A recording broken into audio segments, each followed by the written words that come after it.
So, hello everyone. I'm Christy Daher, and Zahi Abi Yunus and I are members of مغتربين مجتمعين, and we will be moderating this webinar. Zahi, can you say hi? Hi, everyone. Hi, Sara. Hi, Christy. Hi, Zahi. Hi, Christy. Very excited to be doing this with you. We're very thrilled Likewise. to have So, Yes. for those who don't know مغتربين مجتمعين, we're a network of Lebanese diaspora founded on October 18, 2019. And we activate and mobilize the unified Lebanese diaspora in tandem with the October 17 revolution demands. The network started in Paris, but has since expanded to more than 40 cities around the world. We strive to establish and maintain an independent, civil, secular, and democratic Lebanese state. So with us tonight, we have Sara El Yafi. Thank you so much for joining us. Sara is a public consultant and a political activist. We will have a 15-minute Q&A at the end of the webinar, so don't forget to write your questions in the chat. Sara, can you give us a few figures that you believe are important to understand the level of urgency we're facing today? Yes, thank you so much. So just for everyone to know, we have Instagram Live going on in this camera, and then we have the Zoom call going on in this camera. I will try to look at both cameras because I know that it can be frustrating for people just to see a profile. It looks like you're reading, so you have to communicate. So I'm going to try to do, it's an interesting exercise. I actually really I love the fact that everyone is tuning in here, and I also appreciate everyone who tuned in on the Zoom. I'm going to try to keep things very brief, if that's possible for me, because I am very interested in taking people's questions. So I'm just going to, I've said several times in some of my interviews, we are a country going through an unprecedented multi-dimensional crisis. This is the worst and economic and financial crisis, not only in our country's history, but plausibly in the history of the world. Or at least we are in place to break the record for the worst crisis in the world. In the history of the world. And when I have used the word immeasurable, I have used it considering the extremely complex degrees of the stagnation that is really devoid of all reason. It is baffling the experts. They are sitting and going through the numbers together and saying, it is much worse than we had ever anticipated. Our population has become impoverished by the second. We are a victim of an economic crisis, of a financial crisis, of a banking crisis, of a monetary crisis, of a fiscal crisis, of a political crisis, not to mention the social crisis and the environmental crisis, which is not even on people, the environmental crisis is not even on people's radar. And it's all happening at the same time, but each has different motives and each has different factors of how it came to life. A few months ago, just to give the figures that you asked for, Christy, Lebanon succumbed to the world's highest debt to GDP ratio. We had been trailing third place for a very long time. And it seems that we have just hit number one. There is a little bit of debate about what that debt really means, because a lot of it is in our local currency, and they don't know at what rate you are actually trying to measure it. But if we say, you know, highest debt to GDP ratio, it's not just a simple figure, because it means that Lebanon is the most indebted country in the world in terms of its GDP. And for a very small country like Lebanon, it is really a travesty. It is extremely excruciating. The reserves of the central bank are melting. The Lebanese banks have categorically deprived all the depositors of access to their own money. And contrary to what is said, it's not blocked in these banks. It's been looted. It's been stolen. Over 80% of the value of our deposits has been stolen in what is considered to be the biggest bank robbery in world history. So let's just be honest about it. It's not blocked. It's not, you know, well, maybe one day we'll get him back. It's theft. It's formal robbery on the part of the banks and the state.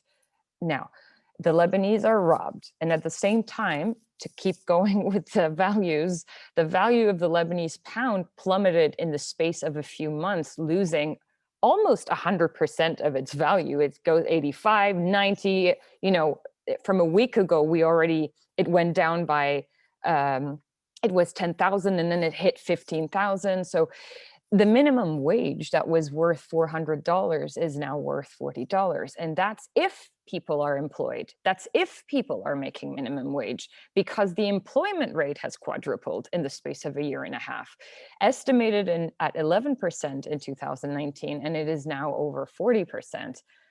Plus the purchasing power of the Lebanese have become so impacted that there are some who can no longer even feed themselves. And it does not stop there. Food prices have increased, or merchandise prices have increased by 50 to 70%. Imagine an employee earning minimum wage. They can no longer afford food, fuel, groceries, not to mention the inability of people to find basic necessities such as medicine, such as diapers, such as children's milk. That's if you find any, and if you find any, you have to have the condition that you have the means to afford it, because 50% of the population has fallen below the poverty line.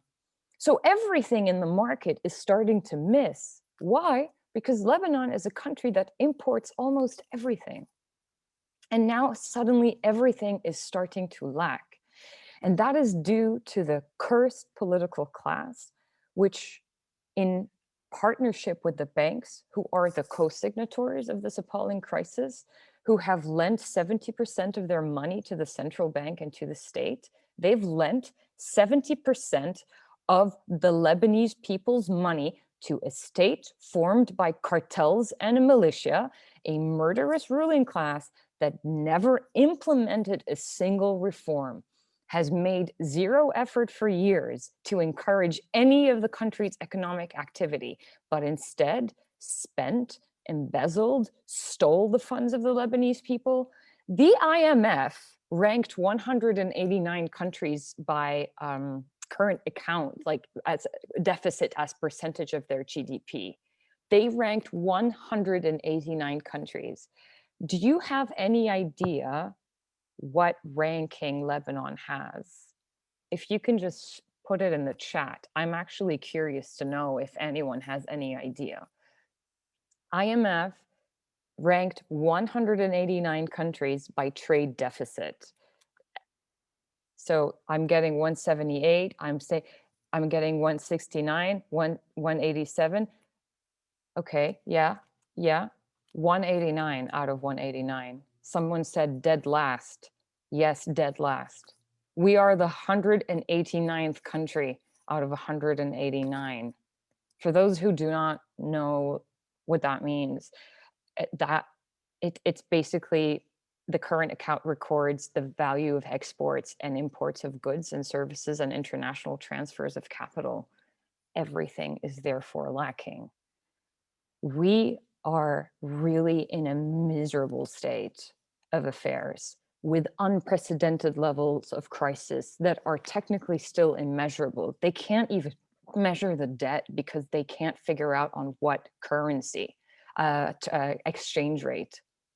So these are some figures that I just could think about, Christy, to just answer your question, to sort of bring us up to speed with where we are today in the world. Thank you, Sara. So in recent talks, you've stated that the battle in Lebanon, or for Lebanon, is an ethical one.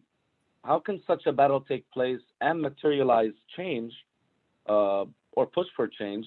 So I guess in your opinion, what responsibility do we have as Lebanese on an individual level? Because it's also I would assume it's also a societal responsibility.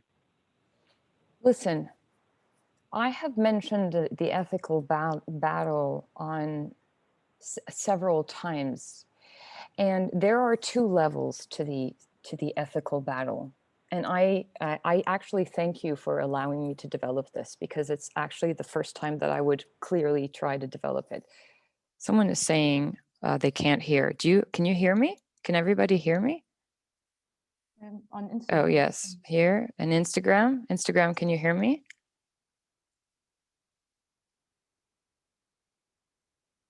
Hello, Instagram, can you hear? Can't hear the question. Oh, can't hear the question because we had to unplug. We'll do it later. Sorry, I forgot to unplug yeah, Zahi. yeah. Can you it's repeat true. your question, Zahi? Zahi, just repeat your question. Okay, so in recent talks, you've stated that the battle for Lebanon is an ethical one. So how can such a battle take place and materialize for change? So in your opinion, what responsibility do we have as Lebanese on an individual level? Okay, so I'll just repeat the question. Zahi asked me that I've recently stated that the battle for Lebanon is an ethical one, and he's wondering what is the role that Lebanese people can play on that front, and what it ultimately means in the grand scheme of things, right? This is the question. Instagram, did you get that? Okay. And what responsibilities do we have as individuals, as Lebanese? And what responsibility do we have as Lebanese? Zahi's asking. Right. Maybe Christy, you should ask the question so that our friends on Instagram, later, because it seems like Zahi's voice is sort of disappearing, but I don't know. We'll figure it out. Let me just answer this one and then we can move on. Okay, so when I meant it on a couple of fronts. For me today, when I have a political class that has a raison d'être of pure mafia and cartel basis, when they are into embezzling the people for self-enrichment purposes, when they actually manipulate local politics and manipulate the livelihood of our people in order to advance their own self-interests, when their own self-interests are constantly at odds with the national interests of the Lebanese people, I don't have a political problem with them only. I have a moral problem with them. I have an ethical problem with them. I have a political problem with people whose politics I disagree with. So for instance, let's just say Christy is part of a political party and I'm a part of the opposing political party. Christy believes we have to raise taxes on the rich. And I say, no, Christy, we shouldn't raise taxes on the rich. We are politically opposed, but I don't have a moral problem with Christy. If Christy says, I believe that we should plant trees by the seashore because that's going to be great to attract tourist attraction. And I say, no, Christy, we don't have the money to plant trees. Let's put the money in schools instead. And then we can have a debate over the policy and the political question. And I might have a political battle with Christy. But at this point, I don't have any political battle with this class. I have a moral and ethical battle. I am battling. When I say I'm talking as an individual citizen, which I hope many people will probably agree that I have a moral problem with people who are thieves, murderers, manipulators, liars, embezzlers, murderers, shirking responsibility, constantly obfuscating any type of ethical or moral livelihood for anyone. I have an ethical and moral problem. So when I say that this is an ethical battle, not a political battle, it is a political battle because I need to wage a political battle for my people. But I also am waging an ethical and moral battle against them. I don't have policy odds with any of the oligarchy. I have pure moral and ethical odds. Policy odds, they don't even dabble in policy. You look at their manifesto, they stand for nothing. They are a shame on on policy making. They are a shame on anything that pertains to nation building. I want to disagree with people on the way to build a nation. At this point with this political class, I don't have any disagreement with them on the way they're building a nation politically. I'm having just politically, but it's mostly moral and ethical. So to me, when somebody says that, you know, maybe, you know, not all of them or some of them, and this is taking a side. This is you taking the side of either morality or depravity. It's morality or depravity. It is no longer a question of, am I really represented by this political party? A political party doing what? A political party running what policies? Have you ever read the manifestos of any of those parties? They stand for nothing. And because they stand for nothing, I cannot play a political battle against them. This is not the same level playing field. Imagine I'm putting up a football game and I have a team of 11 players and they have a team of 11 players and we're about to go play. But first of all, they're playing a totally different game. They're not playing football. They're playing a completely different game and it's got a lot of guns and it's got a lot of blood. So we're not playing the same thing. And the level field is like that. It's like this. So I have to score here and they have to score here. So I refuse this level. I refuse this playing field. I do not play on the same level. I do not play on the same level of your playing field. I play on the ethical and moral one. And then here, I go to my second part. And this is a part that is a much more difficult pill to swallow. And the reason why I'm happy to put it out here today in front of everybody who's listening is because I am just posing the question. I am not giving the answer, I am posing the question. When I have a rulership of people that is multi-confessional, because the oligarchy is multi-confessional, that is multi-geographical, that comes from all different walks of life. We have big feudal lords and we have newcomers into like the game. All of them represents that mafia and that militia. And they embezzle and they steal and they murder and they do it remorselessly and they do it with no respite. And it's not like they do that and they do nation building. They don't know what nation building is because the very concept of nation building would deny their very existence. If there is nation building, they cannot exist. It's a mutually exclusive concept. Either nation building or the oligarchy cannot meddle, cannot mix. So here's my second dimension. What is the responsibility? And there is a very, very distinct difference in my world between responsibility and blame. Responsibility is not blame. But responsibility is your capacity to respond adequately to a problem. And if you don't respond adequately to a problem, then you start getting some blame into your life. The Lebanese people are not to blame. The Lebanese people are to be responsible for what comes next. The Lebanese people are not to be blamed.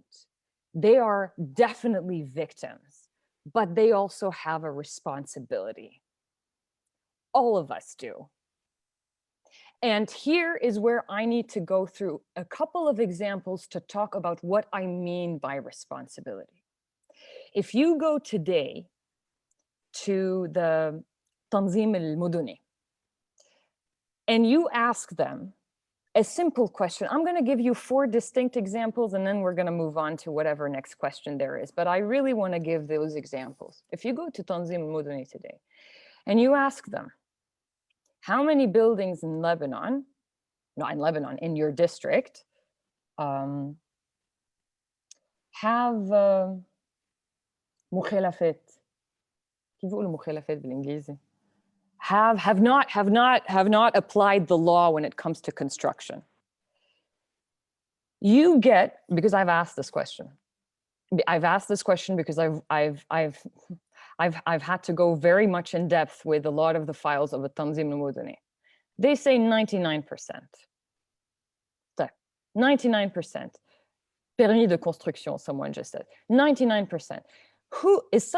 Does someone have a gun to our heads and saying you have to constantly, violate the law of construction? When we say you can only build 2 floors, but you go up with a tower.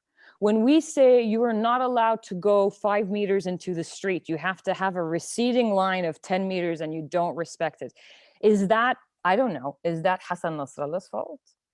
Is that Saad Hariri's fault? Is that Gibran Basir's fault? Or is that the Lebanese person who's just trying to take the law in matters of their own hands? Now, you might say,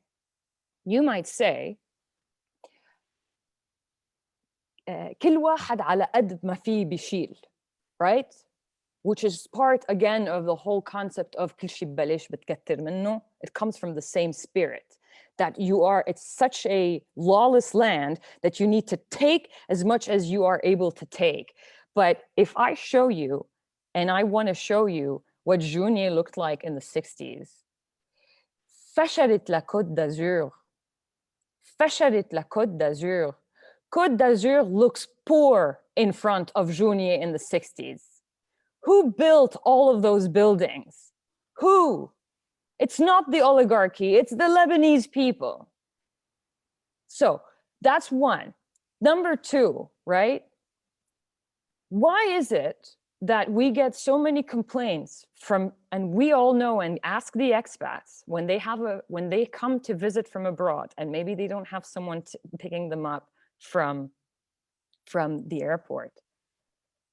Why is it that we constantly tell our foreign friends, this is how much you pay for a taxi? For the Lebanese, it's 2,000, and for the foreigner, it's 150,000. The Saudis who used to come to Lebanon used to go to a nightclub, and if I went to the nightclub, they would charge my champagne bottle $150, and they would charge them $2,000. Is that Gibran Basir? Is that Hassan Nasrallah? Is that Sleiman Frangieh? Is that the cartel? That's the Lebanese person. One more, I once met an Italian person who works in the Gulf, who has an architecture firm, and he told me we have a silent policy in our organization to not work with Lebanese contractors. I was so offended when he said that, and I said to him, how dare you? How dare you generalize this? He felt really bad. He felt really bad when he said that to me. I said, you're not allowed to generalize. If you've had one nasty or a couple of nasty experiences with Lebanese contractors, that doesn't mean that all the Lebanese contractors are actually dishonest.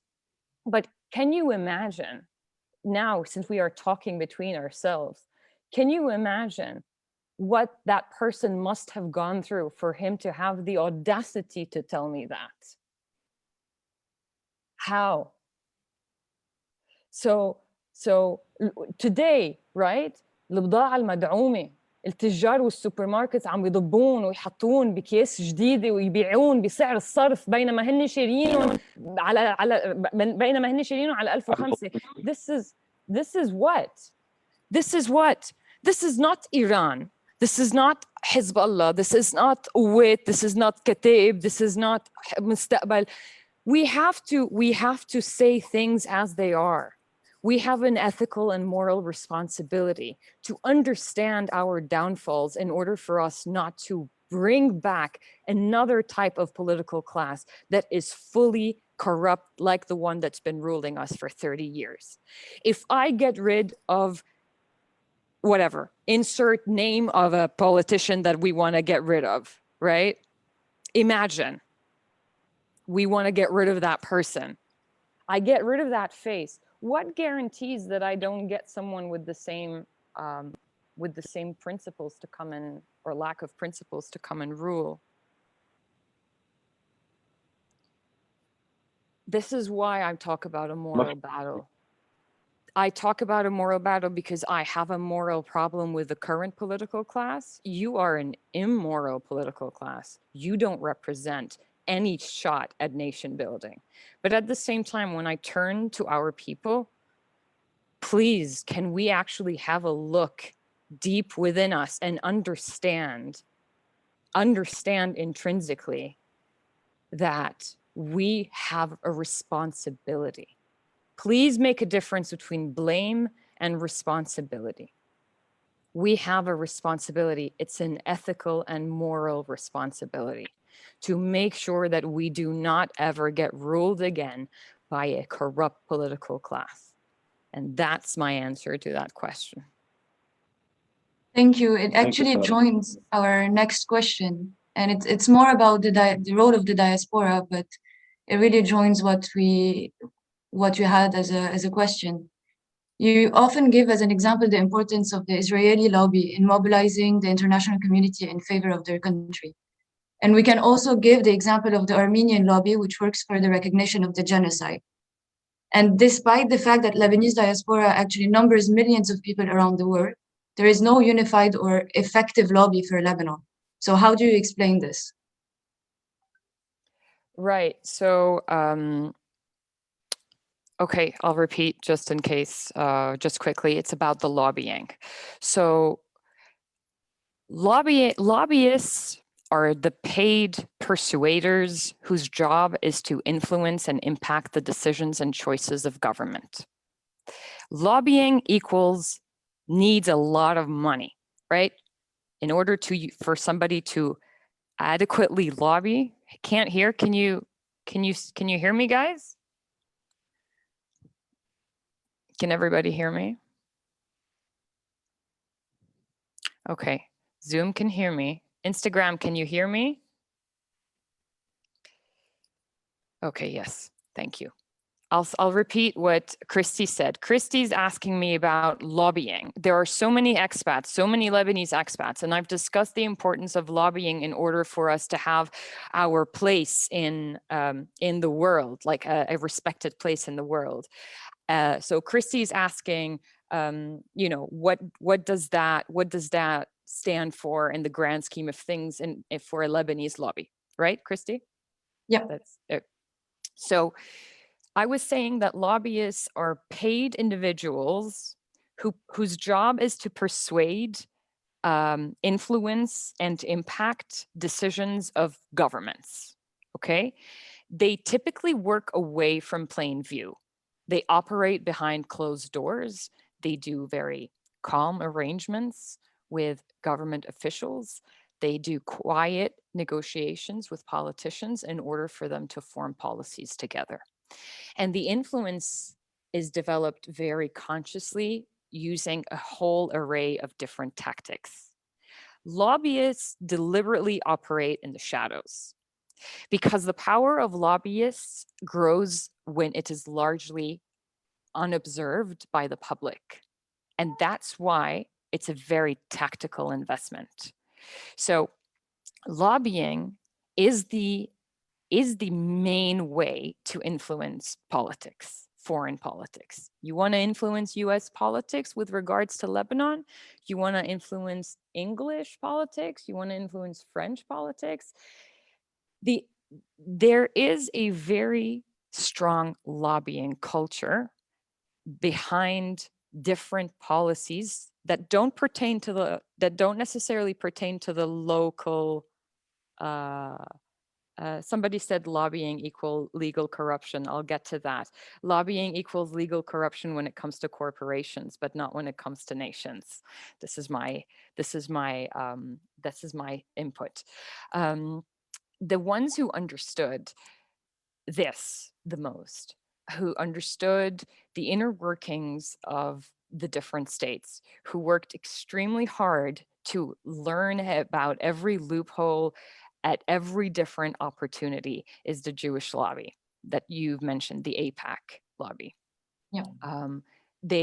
In the history of the United States, when you look at the different candidates and the different politicians that have been a part of the United States, you know, political life for the past few decades, you will find that the candidates differ on literally every issue. They have differing opinions on healthcare, on abortion, on gay rights, on taxes, on education, on immigration, on the environment, on climate change, on what is the course of action to take with Iraq. Should we go in Darfur? What do we do with Libya? What about Iran's nuclear ambitions? What's about Russia's hostility towards NATO? What about China's rising power? What about terrorism? What about the erosion of US influence on world politics? What about women's rights? What about children's rights? What about gun rights? Literally everybody, every single one of them holds a different opinion with regards to all of these issues, except one subject. Except one subject. They all speak with one voice in practical robotic unison, like they're spellbound, to express deep and personal commitment to Israel. Every single candidate has maintained a profile of complete, unyielding US support for the Jewish state. Even in Israel, the citizens of Israel criticize their own country. Even in Israel, the Israelis present policy, they actually contend policies of the apartheid. Even in Israel, you have people who are calling out the corruption of the politicians, who are calling out the racist regime, they're calling them out, but never in the United States. Never in the United States. And this ought to make us all stop and think, why? Why? Have they ever extended the same type of love to any foreign nation? Hell no. So why Israel? We are compelled to believe that maybe, you know, maybe they're so morally inclined to loving Israel. Absolutely not. Absolutely not. There is no compelling moral rationale for America's uncritical and uncompromising support of Israel. There is a very strong moral case for the Israel's existence, which of course is not on the table for them, but the same moral consideration would be given to any other. It would be given to the plight of the Palestinians, but no one with a position in Congress, no one who's ever dreamt of being president, no one has ever expressed such a sentiment. You go in one direction and one direction only. So what am I trying to say, right? It's not lizard people, it's not Illuminati, it's not Rothschilds, it's not anything that pertains to conspiracy theory. This is the hard work of an Israel lobby. An Israel lobby. And they're not the only lobby. I've said this. The reason why you walk into a pharmacy in Lebanon right now, and you ask for a certain medication, right? Ask for a medication called, for instance, diflucan, right? Ask for diflucan, they sell it to you for 6,000, 6,000 lira, 6,000. Go to the United States, go to a pharmacy, ask for the same one. For the same one, it costs $96. $96. Why? Because of the pharma lobby. They have a lobby. It's a lobbying technique. So the question that Christy's asking is, where is the Lebanon lobby? Why isn't there a Lebanon lobby, right? Where is the loose coalition of individuals and organizations that are actively, oh shit, people said that they lost me. Sorry for swearing. Are you still here? Instagram? Everyone's saying we've lost. Damn it. Should I close and start it again? Okay, here we are. Oh, can you hear us now? Instagram? Okay. I think we're back now. Sorry, by the way, Zoom. Zoom, you've been so good. Instagram, it's been a little bit difficult. Sorry for the people who are who are listening through Zoom. Okay, so yeah, I'm gonna repeat. I was saying, did you hear the example of the diflucan? I was saying, if you go into a pharmacy in Lebanon, and you ask for a medication called diflucan. That diflucan costs 6,000 Lebanese liras in Lebanon. If you go into a pharmacy in the United States, it costs $96. The same, the exact same. And, you know, so that's extremely, extremely interesting to understand that pharma lobby is the reason why this is happening.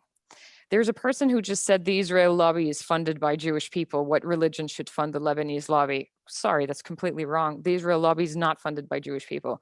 They're funded by pro-Israeli people, a lot of whom are evangelical Christians. Has nothing to do with religion. It has only to do with an ideology. And the ideology at stake here is the Lebanese state. This new republic that is built on those morals and ethics that we have been discussing, that is based on transparency, on accountability, that is based on a type of secularism that represents all the people under equal light. This is this lobby that needs to actually start favoring, that we are going against the oligarchy. We are going against the corrupt mafia and militia. This is going to have to happen at the hands of a Lebanese lobby that is yet to exist, right? And by the way, as I said, I mentioned the pharma lobby, I mentioned the Israel lobby. The Cuban Americans have lobbied to maintain the embargo on Castro's regime. Armenian Americans have pushed DC to acknowledge the 1915 genocide, and recently to limit their relations with Azerbaijan. Successfully. Indian Americans have rallied to support nuclear cooperation agreements. So lobbies exist across the board, except that the ideology, the strength of the ideology, no one is as strong as Israel. And there are ways to do that. And I'm happy to share 6 or 7 points. For instance, you have to understand that lobbyists succeed by owning the terms of the debate. They steer the conversations away from those that cannot win, right? They control the ground. They spin the media. They engineer a following. It can't just be the lobby. There needs to be a critical mass of voices that's singing to its tune. They need to have credibility. They need to sponsor a think tank. They need to neutralize the opposition. You control the web. You control everything that gets said. You open the door to politicians, the door to politicians in order to have these conversations with them. This is the work that's required, right? So, I mean, is this in the near future of Lebanon? I think so, and I hope so. And otherwise, you can forget about Lebanon having a role on the international scene. I'll give this final example, and then I'll move on to whatever is the next question. Israel and Lebanon are kind of similar, whether we like to acknowledge or not, in terms of geography, in terms of land area, in terms of weather, in terms of population.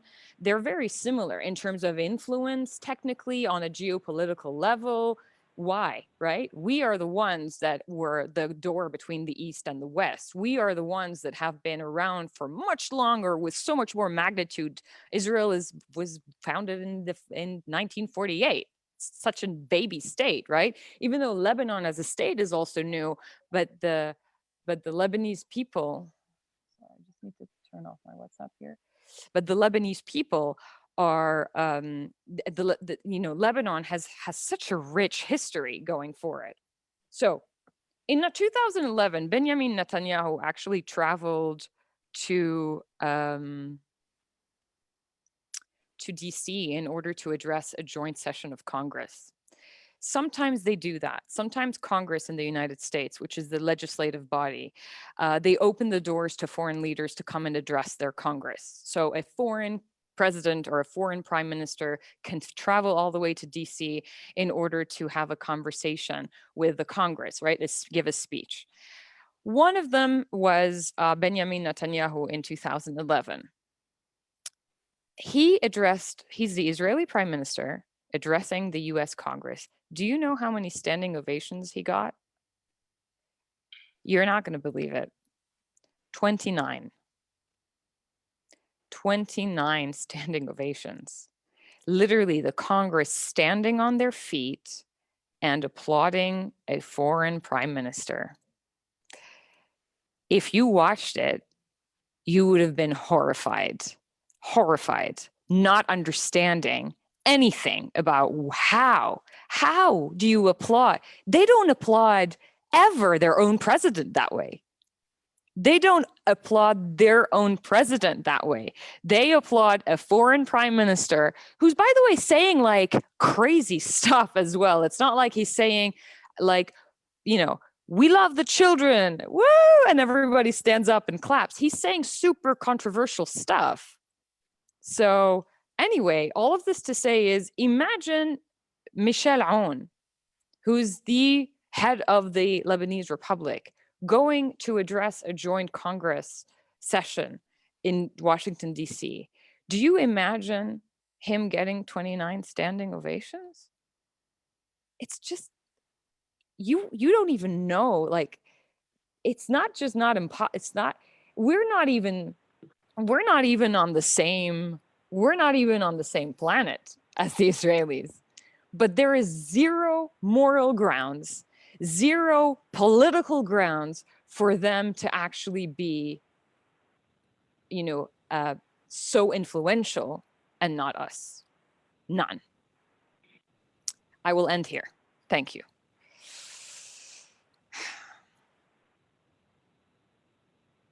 Thank you, Sara. Christy, I'm next, right? Yep. So Christy, unplug him so that we can hear him. Yeah, he's unplugged. Okay. Yep. Okay. So really, my next question was in regards to the lobbying. Had touched on the money part and structural needs for us to elevate the representation and translate efforts into actions, which you already you know mentioned part of the 6 points that you said. So I'm going to actually move on to the next question. Okay. So do you feel that international sanctions on Lebanese politicians are effective means to create political change? Should this be the route we continue to pursue or work towards? Yes, 100%. Political class that has embezzled and stolen the funds of our Lebanese Republic. They have stolen our money. It is the Lebanese people's money. Where did they park this money? They didn't park it in Bank Audi and in Blombank they didn't park them there, or Bank of Beirut. They parked it in Geneva and in Germany and in all of these places, right? They know exactly how they are. Can I say the question is, are sanctions effective? That's the question. The question is, are sanctions on politicians effective? Okay. So yes, absolutely effective. As I was saying, those politicians have embezzled and stolen the funds. They've taken those funds and they've put them abroad. Those politicians have been pillaging and completely destroying the very essence of our country, and have done absolutely nothing that's remotely positive in order to bring some form of economic activity or some form of any form of nation building. But they have the money. The reason why they're able to finance themselves is because I'm a Zaim. I go to Christy, who's somebody who votes in she's one of my constituents, and I tell Christy, Christy, I will feed you. I will send you the fuel at the end of the month. Your son will be schooled, right? You need to be completely voting for me. And guess what? All of this will happen.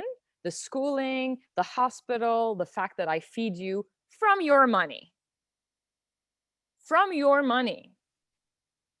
So that money, which is ours, that was embezzled and stolen by them, that is parked abroad, and while they're here trying to keep this clientelism corruption thing going, how do we get them? We get them, we try to demonstrate, we're going to rally in the elections, we're going to form an opposition, we're going to try to go against them. Not enough, not enough. There needs to be sanctions. The international community has got to pull itself together in terms of sanctions. And the US sanctions are extremely powerful, but not as powerful as European sanctions. Today, any of the sons and daughters of any of those politicians who have inherited some of those money cannot, the ones who have been sanctioned, cannot place them in US dollars. They cannot deal in US dollars, but they can deal in euros.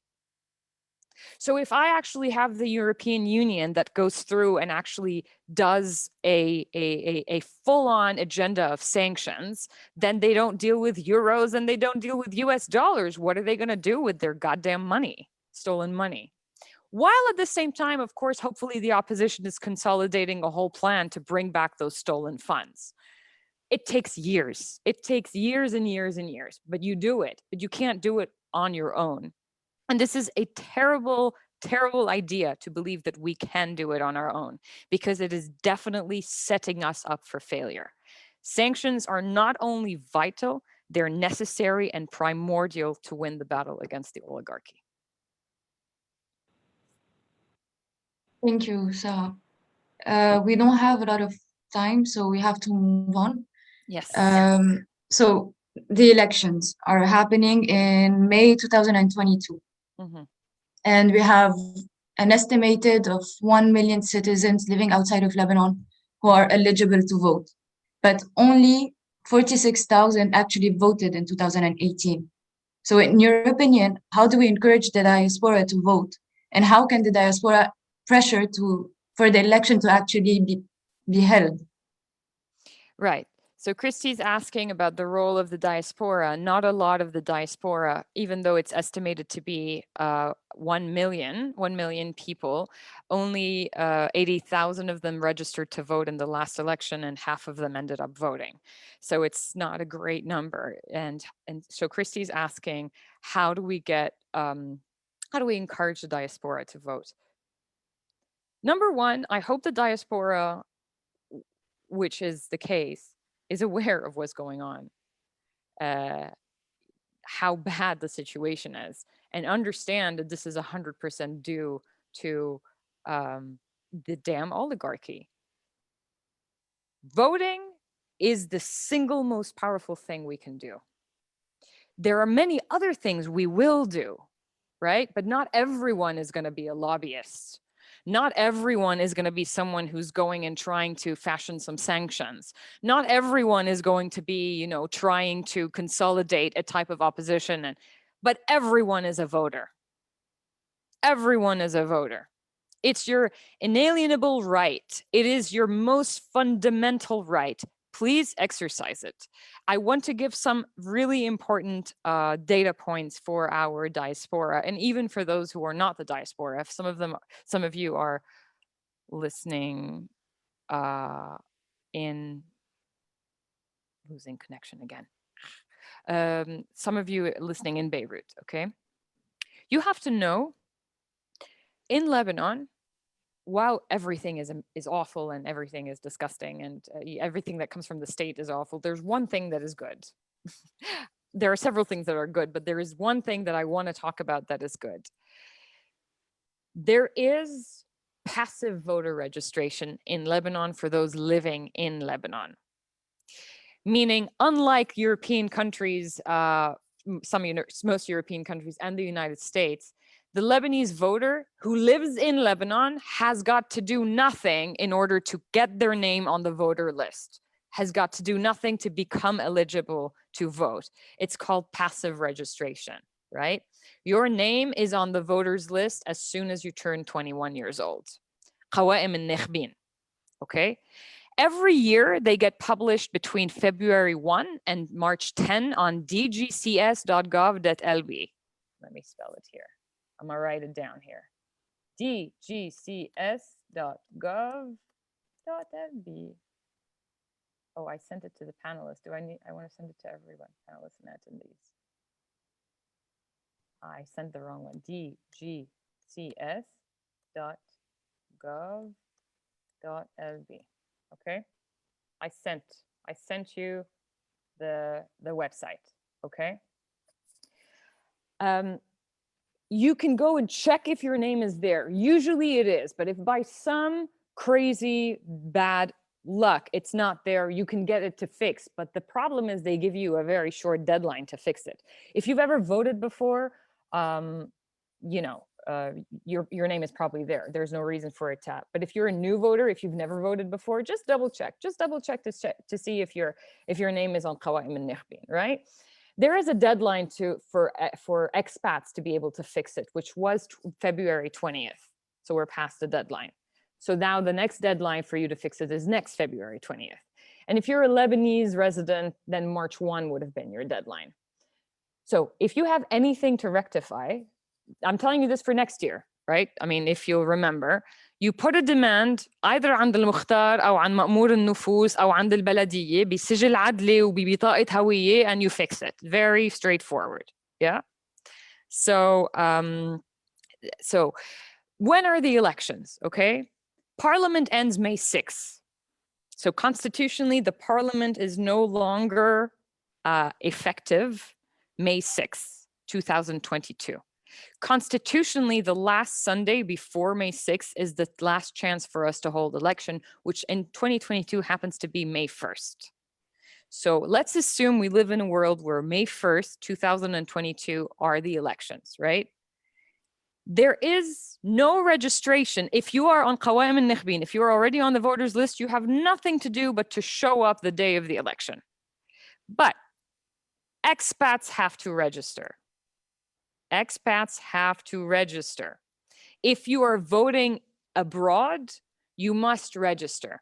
And there is going to be, it's all going to be announced, but I'm telling you from now, you have 2 months to be able to register between September 20th, 2021 and November 20th, 2021. And you register either at the embassy or the consulate of the city, of the foreign city you're in, by person. You take your hawiyeh or you take your passport and you go and you sign. So you're going to have to do that twice. You're going to have to go once to register between September 20th and November 20th, and then once to vote whenever, you know. Okay, the date for the expats to register is September 20th, 2021 and November 20th, 2021.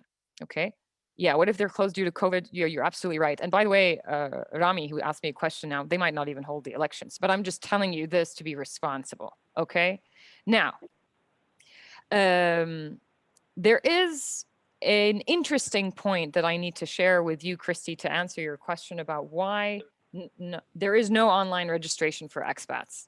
No, there is no online registration for expats. You have to do it in person at the consulate or at the embassy, okay? The problem is that there are no consulates and embassies in all the cities around the world, Lebanese consulates or embassies around the world, right? So, for instance, countries like Congo, you know, which is 2.4 million square kilometers. There's an embassy in Kinshasa, but in Lubumbashi, which is 3 hours flight, there is nothing. And majority of Lebanese people live in Lubumbashi. So we're asking those Lubumbashi residents to take a flight 3 hours, go to Kinshasa, register there, go back to Lubumbashi, and then eventually travel back to Kinshasa on the day of the voting. People don't do that. So people are discouraged. Do you understand what I mean? They have to travel twice to Kinshasa. Comoros Island, for instance, there is no embassy.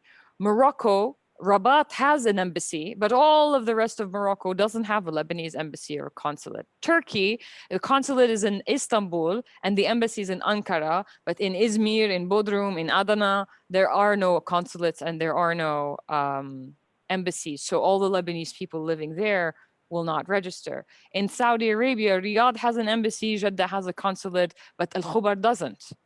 Canada, Montreal, and Toronto have, but all the other rest of the cities don't. So do you understand that someone here just said Finland doesn't have an embassy or consulate, so they need to go to Stockholm. So that's why it's extremely, It's extremely, sorry, I just read a funny comment. Someone asking if I'm married. It's extremely destabilizing to all of those expats in order for them to properly vote, even if they had the necessity. So people will say, if I live in Lubumbashi, instead of going to Kinshasa, I'll just take a plane and go to Beirut, right? But how many people really do that? Unless they're paid for by the political parties.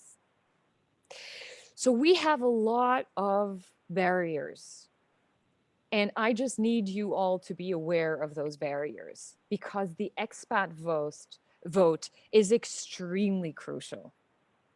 And if an extra effort can be made, at least this time, by the expats to make sure that their vote goes through, this is an earnest plea on my behalf to you.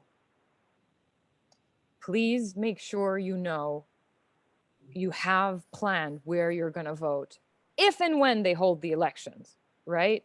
So again, please know that if you register at one of the embassies or the consulates, you can't remove your name anymore. So make sure you know where you're going to be the day of elections, which doesn't exist at the moment. See how much they ask of the Lebanese citizen to exercise their most basic rights? See what is required. Do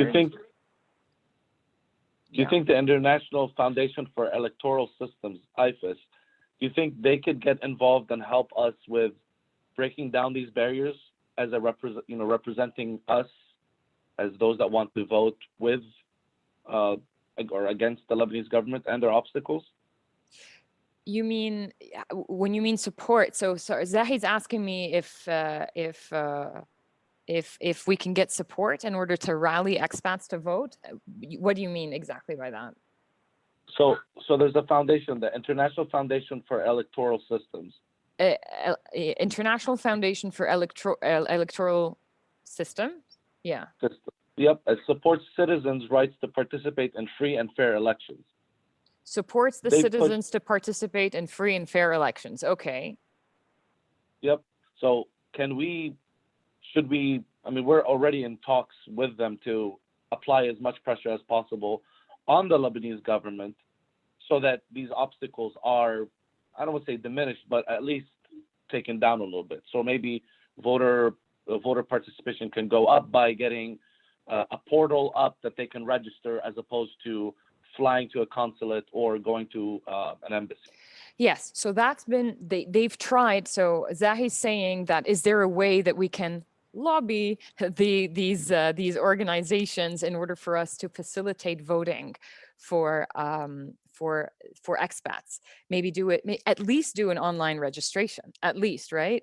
That's been tried and it has failed because of the oligarchy, right? The oligarchy wanted to make sure that it had its clause on exactly how the pawns were being moved.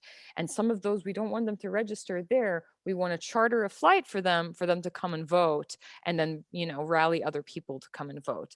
But I think, Zahi, it's a really great idea. I don't think it'll work this time around, but I think it's a great idea, because that joins back our idea of lobbying.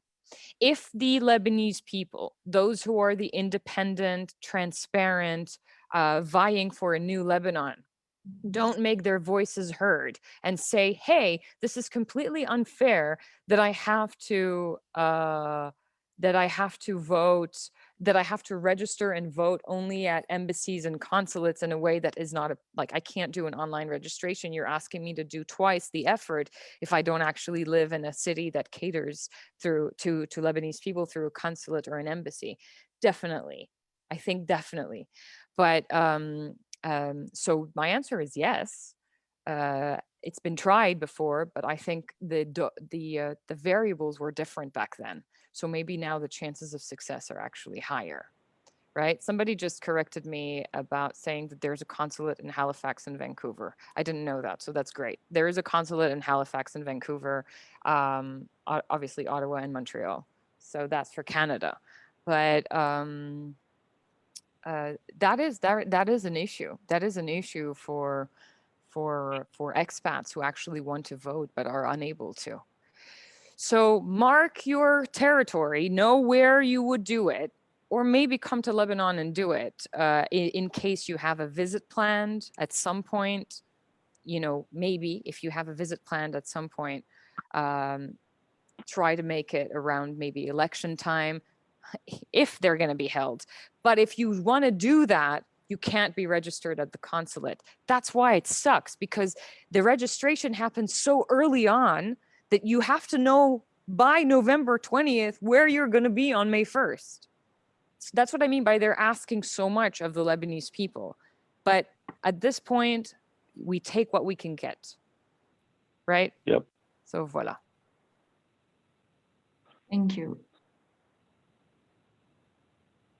Yes, so people are asking, can a Facebook page and a website to provide information on how expats There can is vote? actually. Yeah, there You is. can all go follow Sauti, either on Instagram or on their website. And you can have all the information. You can also follow مغتربين مجتمعين, because we also Hey. post a lot of information when it comes to diaspora voting and the elections. Exactly. And then definitely مغتربين مجتمعين, Sauti. dgcs.gov.lb is the government page. So also visit that, right? And voila. Yep. Next. Okay, so I mean, هلا لنقول في انتخابات. Let's say the elections will be held. Okay. Okay, so some groups within the revolution are somewhat ideologically different. So is there a roadmap to get these groups to collaborate بغض النظر if ideologically ما بيتفقوا, and are there bullet points that we can rally together or agree on despite being right, left, centrist? So Zahi asked, in case Zahi's voice wasn't very clear, how do you consolidate the opposition if they're ideologically different? If some of the opposition is on the right, some of the opposition is on the left, how do you consolidate the opposition? That's a very valid question, by the way. Something that has joined the opposition so far through the months is the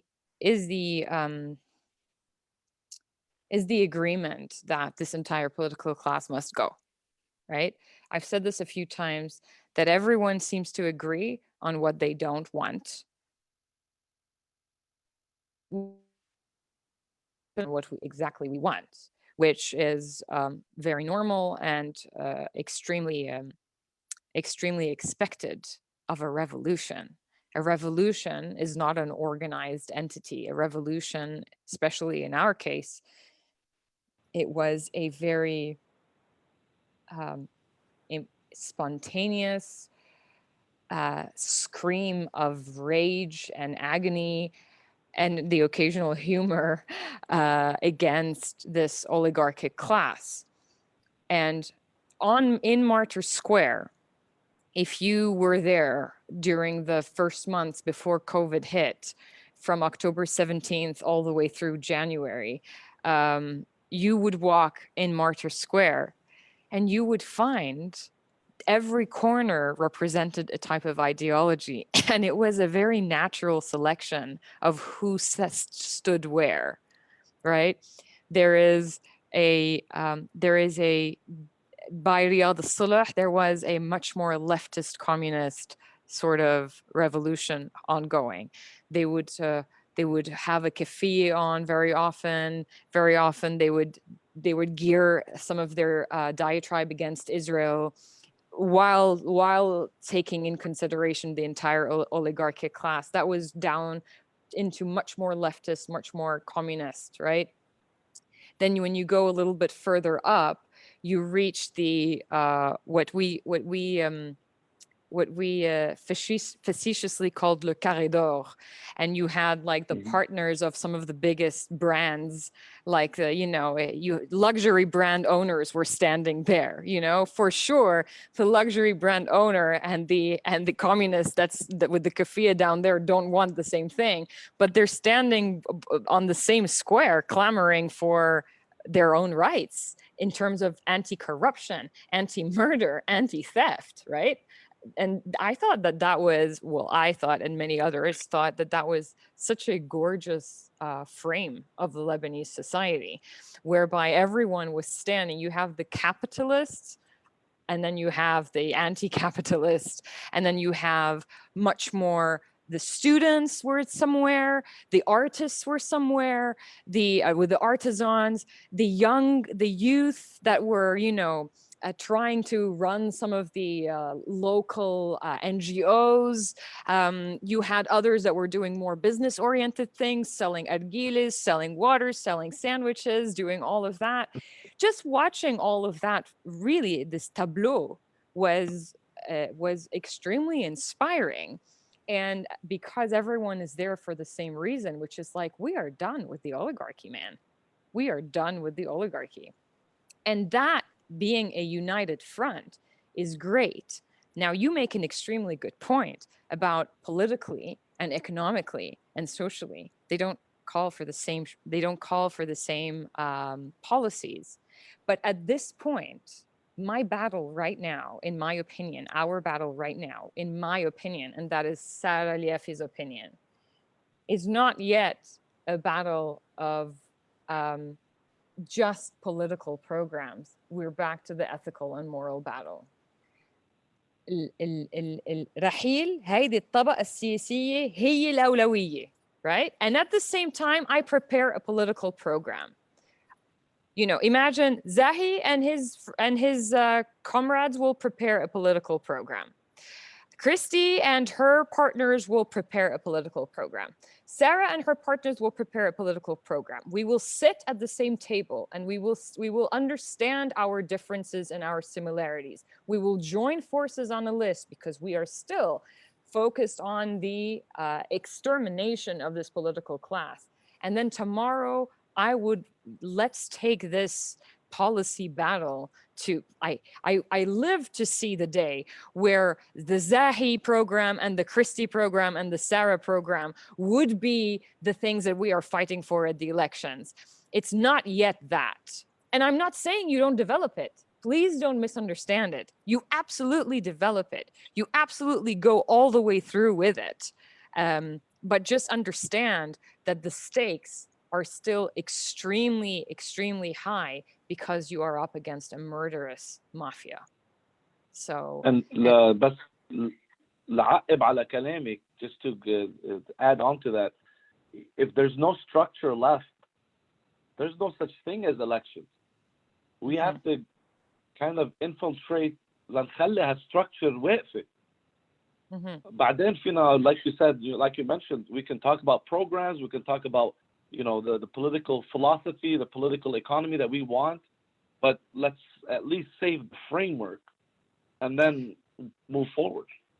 Yes, Zahi's saying let's agree on the framework and then move forward. You're absolutely right. And by the way, like, the opposition is starting to consolidate. It's a very difficult task, but it's not an impossible task. It's an art form. It's an art form how they're coming together in such a short time as well.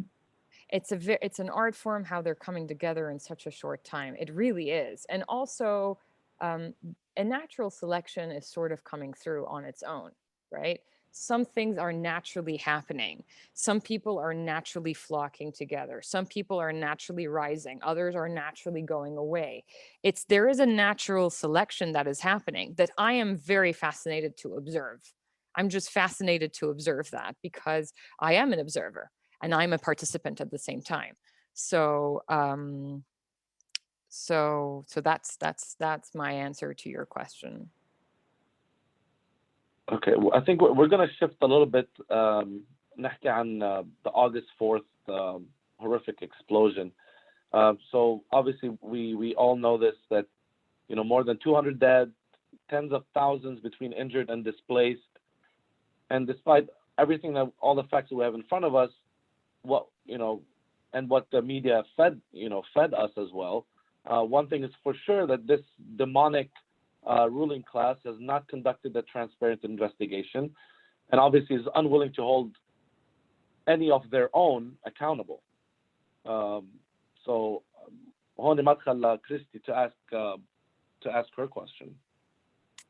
Yes. Yeah, especially when you see that the judge in charge was like Fadi Sawan was actually dismissed on a request from the two accused MPs, Ali Hassan al-Khalil and Ghazi Zaiter. How can we push for justice, and should we push for a national or international investigation? Okay. There is a the explosion in what has happened in our country there is no case study for it. There is no like, wow, you know, this has happened before. There's been a ton of success if you go down that route or down that route. Again, I'd like to mention how difficult it is for the Lebanese people. It's incredibly difficult for the Lebanese people today, because the idea that you get murdered, which not a lot of people can say about their own nations, but that our nation gets to be slaughtered and murdered in a quasi regular way. We've experienced wars and bombs and explosions and booby-trapped car assassinations a little bit much more than the average per capita of so many other countries that consider themselves to be dangerous, to have dangerous societal forms. This is credit for the Lebanese people. Can you imagine that we were people who would drive in broad daylight in the 2000s, and maybe a car would explode in front of you and you would die because they were trying to target one of the politicians? There was no science to it. There was never any justice. No one's ever pointed fingers. No one's ever found a culprit. No one's ever done anything. We are not familiar with the concept of justice. When our civil war ended, the very murderers, the very people who were literally murdering with their own hands sat in the parliament. The concept of justice is extremely vague and unfamiliar to the Lebanese people. What does justice even begin to look like? Like, really, what does justice even begin to look like? Justice for what? For what exactly? Justice for having our homes exploded? That doesn't even begin to talk about the narrative. Justice for having killed children and killed for years, without respite. No one's ever gotten justice. How many assassinations has there been since Rafi al-Hariri? 14? Have we been served justice on any of those fronts? Do we not feel compelled to ask for justice because they were mostly politicians, or maybe some of them like in public affairs, and it's a little bit, you know, it might be a little bit murky?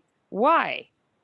We are not a nation that is at all familiar with the concept of justice. And if we are not familiar with the concept of justice, how do I serve you justice and you recognize that it's justice? What does justice even look like? Is justice the fact that I would throw all of the officials in jail? Would justice be that I take the money back? What do I do with the money? How do I give it back to the people? With what money do I rebuild the houses that have mostly been rebuilt through donations or through like private money? What is justice? How do I get justice for the years of civil war? How do I get justice for all the corruption? How do I get justice for Syrian occupation, for Israeli occupation, for Iranian occupation? How do I get justice for any of that? I'm asking these questions because I don't have the answers either. I'm asking these questions because I'm somebody who likes to ask, you know, my fellow readers, my fellow compatriots. I like to ask these questions. What does justice look like?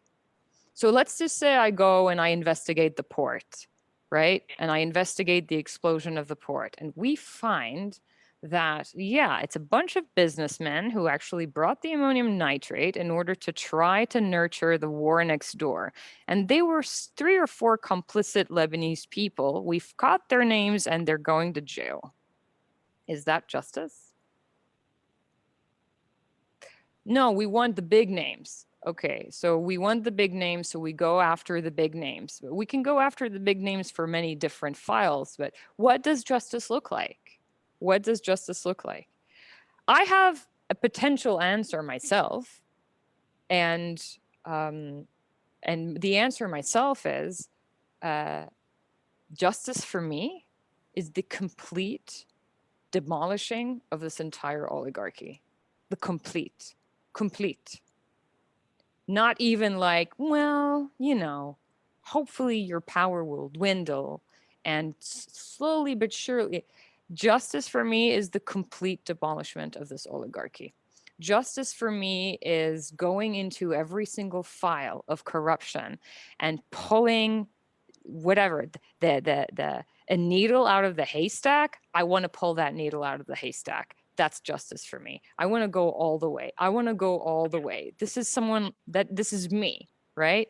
But that requires a ton of money, a ton of patience, and a ton of support,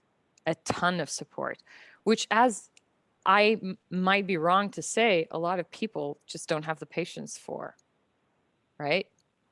Because if people wanted justice, you don't start with the explosion. You start with everything that's been happening over the course of the past 45 years. All of it, justice for each and every single one of us, justice. But I'm asking these questions because I am genuinely interested in posing this in order for people who are hopefully listening to go and think about, what does justice look like for you? And not the platitudes, like all of them, let's down with all of them. Yeah, but further than that, yes, the entire oligarchy needs to go down and every file needs to be open. But it's such a battle. I don't know if the Lebanese people are ready to wage it. I'm asking. I don't know. Are the Lebanese people capable, willing to wage it, or are we going to get bored? Are we going to want to move on to the next thing? Are we going to be like, I'm so tired and so sick of this entire thing. Don't mention Lebanon to me anymore, which is what so many people are doing now. And I'm not saying they're wrong and I'm not saying they're right, but it's a fact. So many people are saying, don't mention Lebanon to me anymore. خلينا نقعد على السفرة ما حدا يحكي سياسي. How many times does that happen? Too many times, right? ما بدي احكي سياسي، ما بحب السياسة وما بطيق السياسة. إذا ما بتحبوا السياسة وما بتطيقوا السياسة, it means that justice is not in the cards for us because it's entirely a political scheme, entirely. So again, I ask, how do you get justice in a country where justice doesn't have a case study? What does it look like? If it hit us in the face, we might not recognize what it is. I don't know what it's like. We've never tried a single person for corruption. We've never tried a single person for murder. We've never tried a single person for treason. We've never tried a single person for embezzlement of funds. Yet look at our crisis today. Where are our deposits? Where are our rights? Everything's been embezzled. Where does justice start? It's a question I ask myself. I'm going to think about it while I put my head on the pillow tonight. Yeah. Plus, I think the ruling class have kind of trained our minds to always think of the repercussions of justice. If we find justice, it might lead to civil war. Why are you putting Hezbollah on trial when it could have been someone else? It might cause a feud. So it's a never-ending thing that they keep on drilling into our head. ما تطالبوا بالعدالة لأنه معقول تعمل فتنة. So كمان بالضبط. عادي it's a big Zahi just mentioned again, for those who might be on Instagram and not heard, he said a lot of people are also would say stuff like ما تطالبوا بالعدالة لأنه هيدي بتعمل فتنة. Yeah, yes, I know. We are unfortunately a culture very much imbued with a type of work avoidance. We avoid a lot of the work. We do. And by the way, we're not the only ones. Like all over the world, you have citizens who avoid the work. It's not a Lebanese problem, Yeah. but we're talking about Lebanon right now. There is a difference between avoiding the work if you're a member of the Swedish society, right, in Sweden, and you didn't go vote on the new bridge that they're trying to build. And there is a difference with the Lebanese person who needs to go vote against murderers and mafia cartel who are literally robbing you of your most basic survival rights. Yeah, but I also think that people lost faith in justice in Lebanon, or that there could ever be any kind of justice, especially after the special tribunal for Lebanon. I think people were expecting a lot of this tribunal, and they didn't get what they were expecting. So I think they lost a lot of faith that there could ever be any kind of justice in Lebanon. Yes, and also, saying that is a little bit like those who, many of us who have said that also don't have the full picture, right? Yeah. We have names and culprits that came out of the STL. The media, as soon as the STL indictment came out, as soon as it came out, I got, you get notifications on your phone. I was reading some of the notifications that I was getting from the Lebanese media. The way I read the notifications is that they found everyone to be innocent.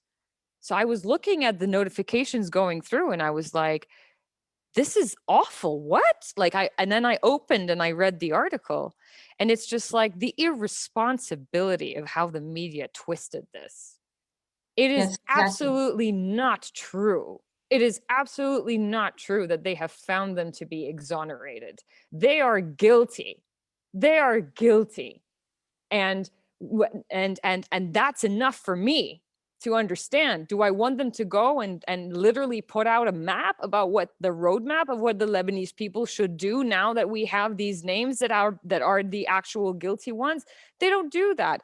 Of course, the SDL could have been better in an ideal world, of course, but it's enough for me. But look at how the media spun it. The media is complicit. Everyone is complicit. Our politicians are complicit. Even the politicians who wanted this to turn out a certain way are complicit. Yes, and the STL said that.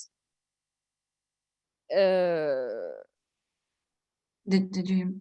Yeah, sorry, no, I'm just reading what somebody is saying. Yeah, so for me, STL, I mean, it costs so much money, and it was a very tiring sort of journey for a lot of us. But let's also not forget that it's incredibly politicized at the hands of a mafia and a militia. Incredibly politicized. And don't be shocked at how far lobbying goes, even when it comes to international tribunals. Really don't. I just gave the entire I just gave the entire profile of what a foreign nation called Israel does to the Congress of the United States. That cannot be more foreign than that. Cannot be more constitutional. Cannot be more respectful of the very values of a U.S. democracy and what it's built on. And they constantly spin stories to their advantage. Why can't that happen in an international tribunal? Sure, it can, right? To a certain degree, you can maneuver it. So what I'm saying is that it was disappointing, but not incredibly disappointing. The reason why it was incredibly disappointing is not because the STL didn't give us a good indictment or a good conviction. It's because of the political framework that we are all bathed in. That same STL, if it was happening while Lebanon was ruled by the likes of Zahis and Christie's, you would have had a totally different card game. Again, back to the elections. Again, back to the hope of trying to actually bring down this entire political class. Too many things are literally in concordance with bringing down this political class that are to the advantage of every single one of us. Something as like an STL would have played out differently had the oligarchy not been present. So, and by the way, something that everyone will tell you, justice takes time. And also, you know, when they say like, la vengeance est un plat qui se mange froid, that like vengeance is a dish that is consumed as a cold dish, it doesn't come from nowhere. It doesn't come from nowhere. And justice, I believe justice will be served. It won't be at the time of the oligarchy in place, but justice will be served. You went back a little bit on إنه مدخل الانتخابات إنه حل, but so if the general sense is that there's daily struggles in Lebanon right now, so people are hungry, people are angry. How do you? Are there any short-term fixes or patching that we can do so that people go out of that depression state? لنوصل على الانتخابات ليقدروا يصوتوا لأنه I think those that live in Lebanon want to leave. Like they're not even thinking about elections. That's true. So are there any short-term fixes?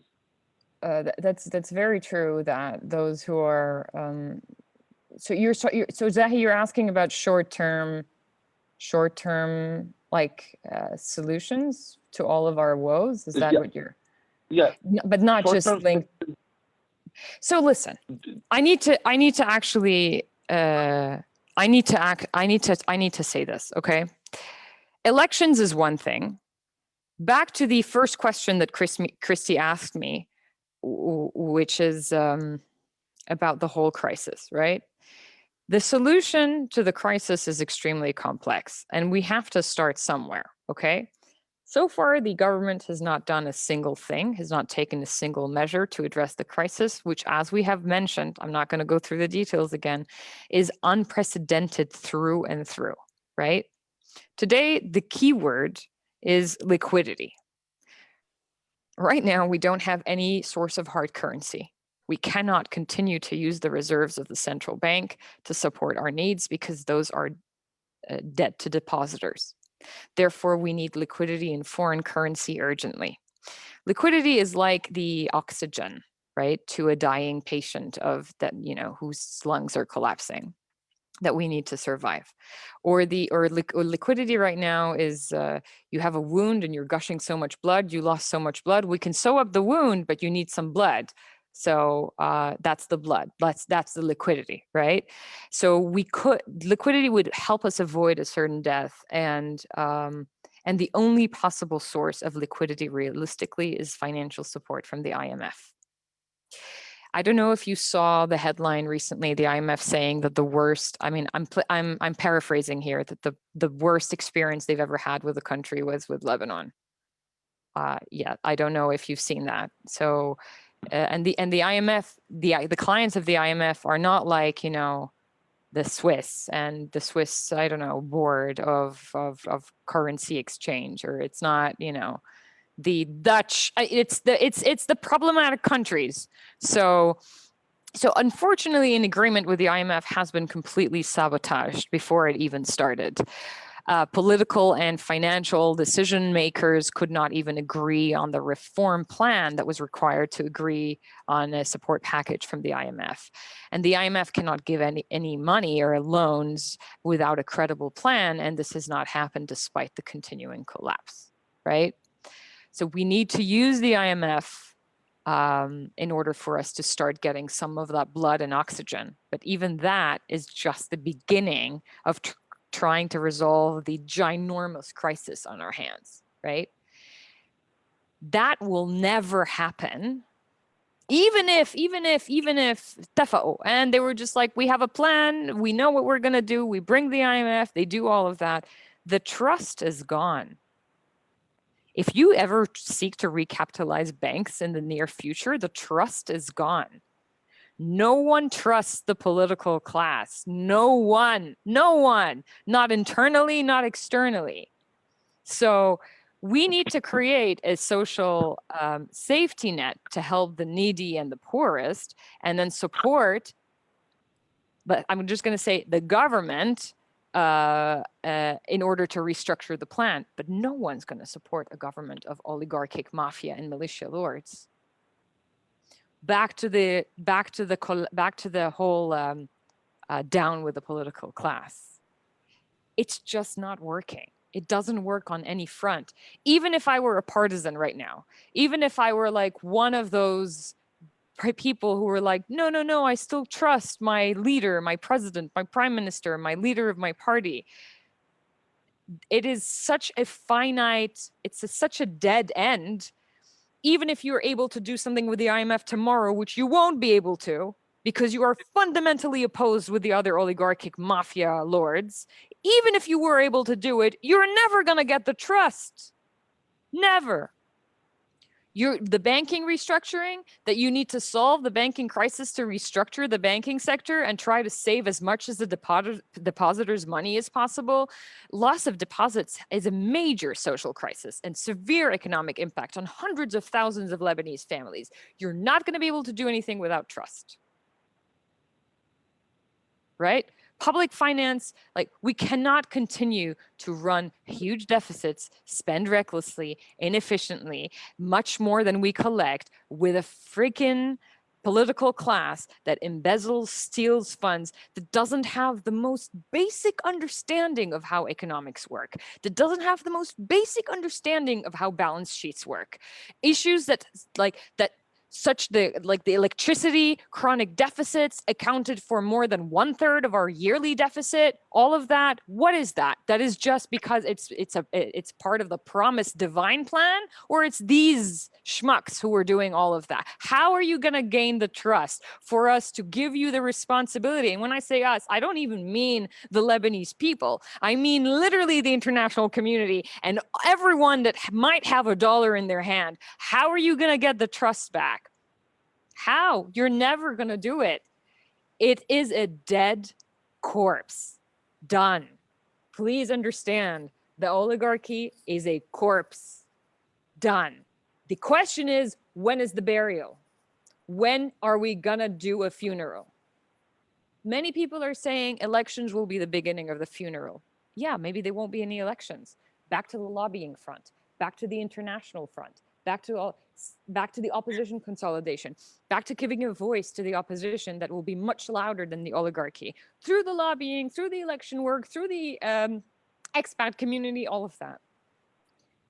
All of that machine needs to become so monstrous in order to completely remove this corpse. Get rid of. So voila. Someone said put up the guillotines. They're already dead. You can't guillotine a dead corpse. They're dead. Yeah. They're done. Civil war is easier than removing the corpses. Civil war requires a ton of money. They don't have money. And who's going to fund this? I don't think anyone's going to fund it. In fact, the international community is trying their best to try to make sure that Lebanon keeps stable. There was one faction who was interested in civil war, but no one's giving it, no one's giving an ear to that faction, a foreign faction. Next.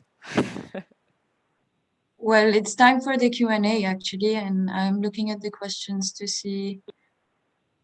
I don't know, Zahi, if you found a question that would be interesting. I just noticed how red I was. Yeah, This is what you get for passion. Woo. I'll drink a bit of water. I mean, there's two questions in one that we can ask. Maybe the Bar Association's National Rescue Initiative. I don't know if you're familiar with it. Do you think this might be a bidayat hal, or like a way to get things rolling or moving towards a direction to is that a question maybe do some is that a question on the Zoom? Can I read it? Yeah, so please.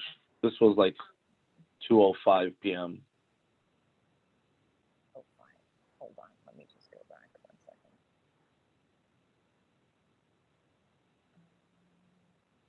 Basically, what do you wish I think could- of the I Bar wish- Association initiative? Any attempt to organize. So there are two terms that we need to get familiar with. Whenever we discuss trying to talk about an opposition, right? There's mobilization and then there's organization. Both are difficult and both are necessary. To get people mobilized, some countries go through centuries and centuries of autocratic rule and have zero mobilization, right? We were able to do mobilization kind of in a spontaneous way. It happened. It's a blessing. It's a joy that mobilization occurred so in a historic way.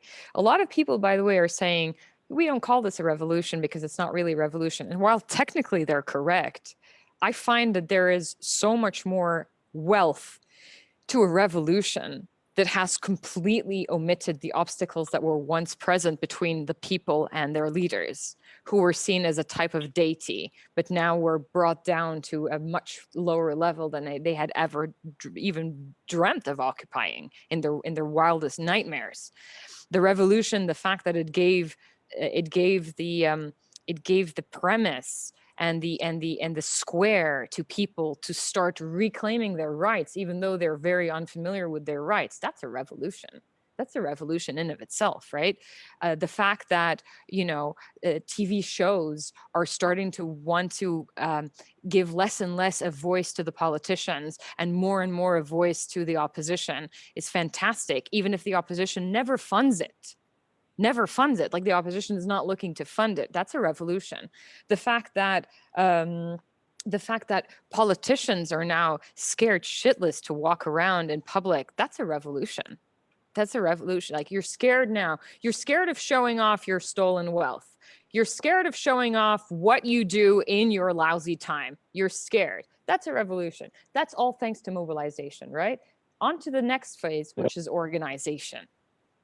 And organization is the key to success. And if you don't organize the mobilization, it's just anarchy. And anarchy is a problem.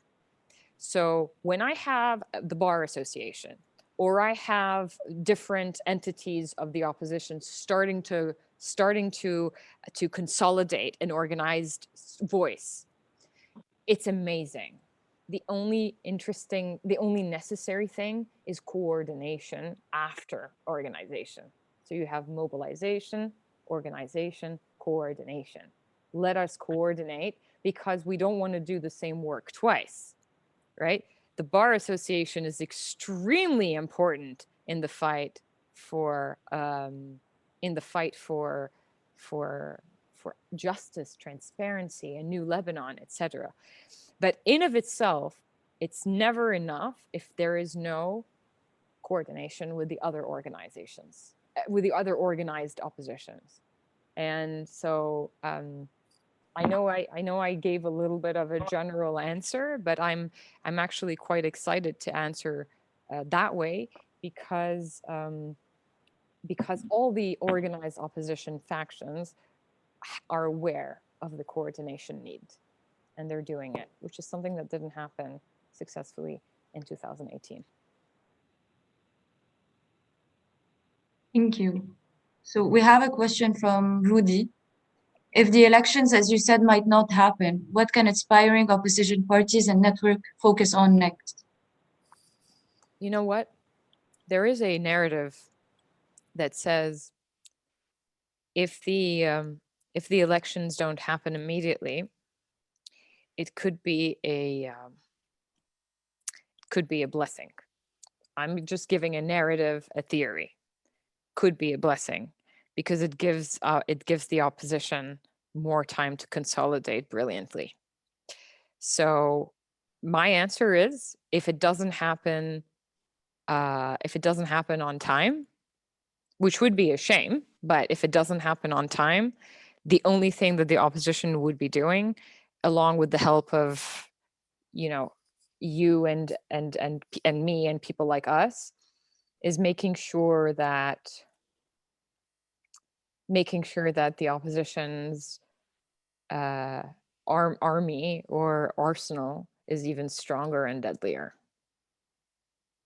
which I have no doubt will be also conducive to a bigger victory, whatever victory it looks like. Could be 1 seat, could be 30 seats, I don't know.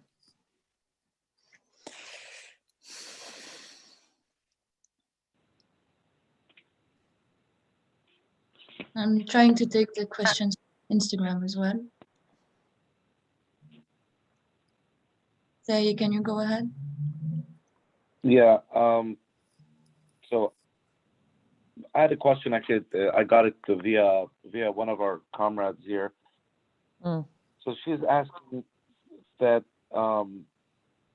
so that no matter what the people do or say, the political path of Lebanon is already decided by the major cities or major countries, and we have no power to change the. Do we have power to change the trajectory of our future?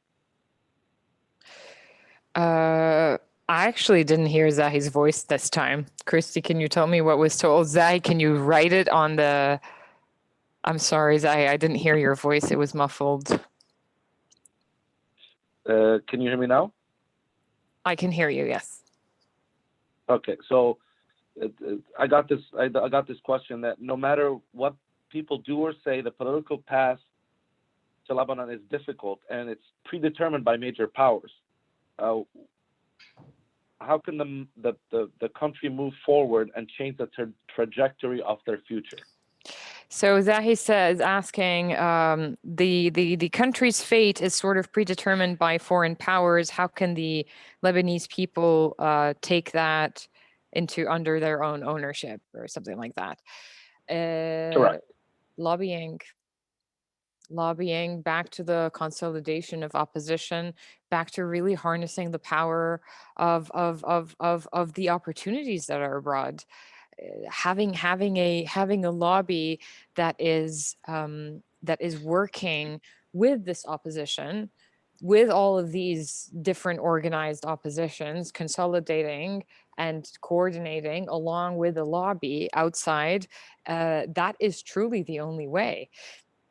And the empirical evidence is very loud. Again, all of those examples that I gave about Israel. There is a book. May I recommend this book to people? It's called The Israel Lobby and U.S. Foreign Policy. It was written by John Mearsheimer and Stephen Walt. Read that book. Lobby what? The Israel Lobby. The Israel Lobby by John Mearsheimer. I'll write it in a second. That book, first of all, that started as a paper, and then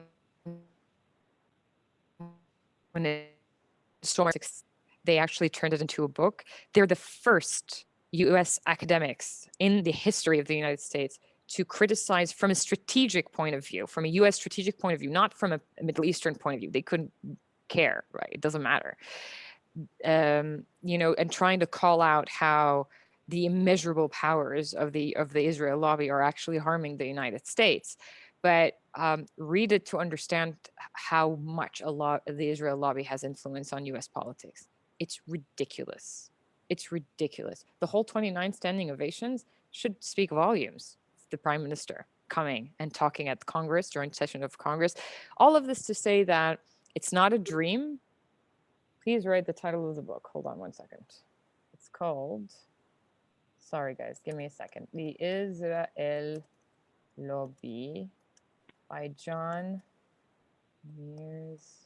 Mearsheimer and Stephen Walt. There. Yes, the Israel Lobby and U.S. Foreign Policy. That's correct. Okay, so this is my answer to that. Okay, so, and I guess we might get into like a little bit of geopolitics, but there's a question here that what does Lebanon have to offer to foreign countries that is worth defending?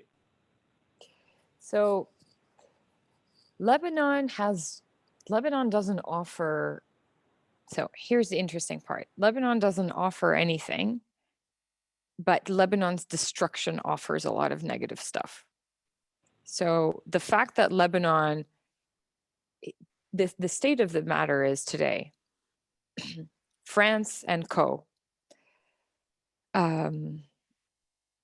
Couldn't give a crap who leads, couldn't give a crap which, representation, democracy, couldn't give a crap. Like they give a crap in a storytelling, human, personal way. Maybe if you have a coffee with Emmanuel Macron, he will tell you that he is a human being with empathy, and he wishes that all people will have a gorgeous, respectable life in this world. But other than that, when it comes to pure diplomacy and policy, the only thing they want is stability.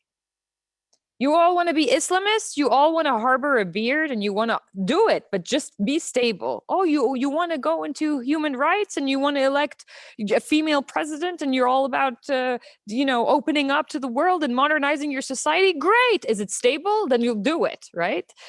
So to answer you, it's not that Lebanon booming or Lebanon becoming an excellent state that would benefit the world around it, but Lebanon collapsing will have huge negative repercussions on the region and on Europe. So they do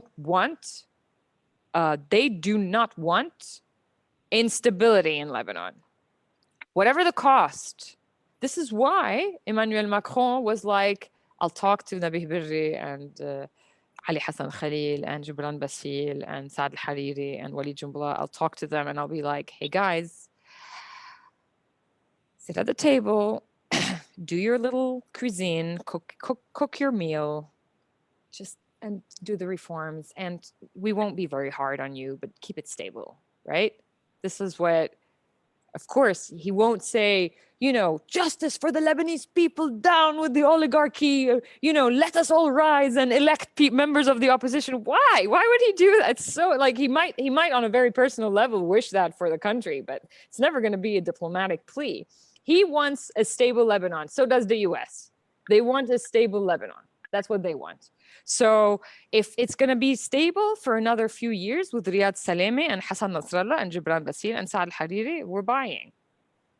Oh, it's not going to be stable? Well, what do you want us to do? Is there an opposition we can talk to? We'll talk to the opposition. Send the opposition our way. We talk to the opposition. We like the opposition. Or we don't like the opposition. Doesn't matter. Just keep it stable. So I hope that answers the question that Lebanon booming or Lebanon becoming an excellent country has nothing to offer in terms of strategic interest to anybody, but the opposite offers a ton of strategic interest. No one wants a collapsed Lebanon. No one. I think we can take one last question from Facebook. If you have any question, if not, we can take one from the webinar. Azzat just said stable but never flourishing. ممنوع الموت وممنوع الحياة في لبنان. Yeah. The only ones who will clamor for حياة في لبنان are Lebanese. Why would anybody come and do the jihad? Of course, I mean a spiritual jihad on our behalf. Would any of us here go and do this spiritual jihad on behalf of the Moldovan people or on behalf of the Kenyan people? We wish that the Moldovans and the Kenyans would actually become modernized and flourish and ask for life. But we're not going to wage the battle on their behalf. Who's crazy enough to do that? Why would the French or the Americans want to do that for us?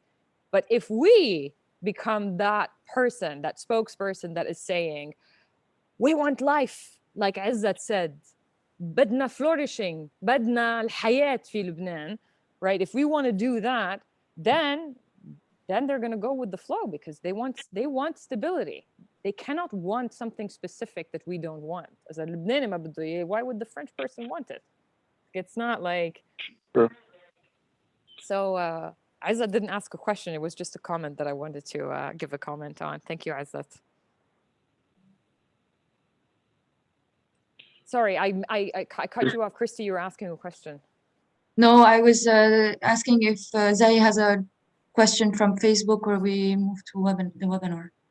Yeah, I got a few questions here that I got.